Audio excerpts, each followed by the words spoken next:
l'Union africaine a réaffirmé son exigence d'une réforme du Conseil de sécurité de l'ONU le 22 septembre 2025 à New York. Le président en exercice de l'Union africaine, João Lourenço, a plaidé pour une réforme du Conseil de sécurité des Nations unies et l'attribution au continent des 2 sièges permanents et 5 non permanents pour corriger une exclusion jugée injuste.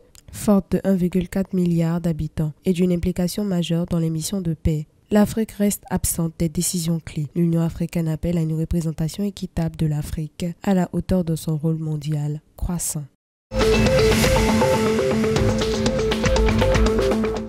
À New York, le 21 septembre 2025, à la veille de la 80e session de l'Assemblée générale des Nations unies, l'ambassadeur de Djibouti, Mohamed Siad Doualé, a salué la présence du président Ismaïl Guelleh. Dans une déclaration forte, il a rappelé l'attachement des Djibouti aux valeurs de la Charte des Nations unies et plaidé pour la reconnaissance de l'État de Palestine. Il a également mis en avant l'urgence de réformer l'architecture financière internationale afin de garantir aux pays africains un accès équitable au financement du développement. Djibouti se positionne comme une voie de paix, de dignité et de justice dans un monde en mutation.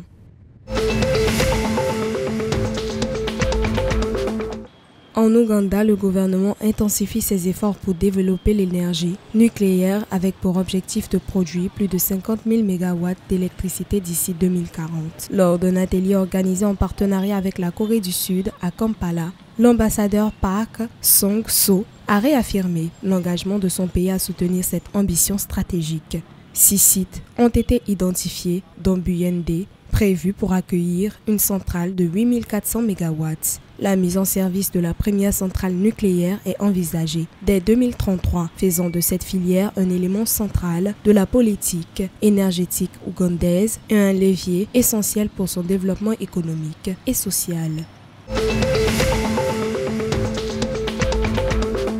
Le premier ministre burundais, Nestor Ntahantouye, a présidé une réunion avec les ministres de l'Environnement, de l'Agriculture et de l'Élevage, ainsi que les principaux acteurs de la réforestation et de l'apiculture. L'État burundais s'engage à fournir des terres et des plantes pour favoriser la plantation d'arbres et le développement de l'apiculture. Ce plan ambitieux vise la protection des forêts et le renforcement de la conservation environnementale pour les générations futures. Pour garantir une gestion rigoureuse, des procédures simplifiées et des contrats officiels seront mis en place. Parallèlement, une transition énergétique progressive sera amorcée afin de réduire l'utilisation du bois de chauffe.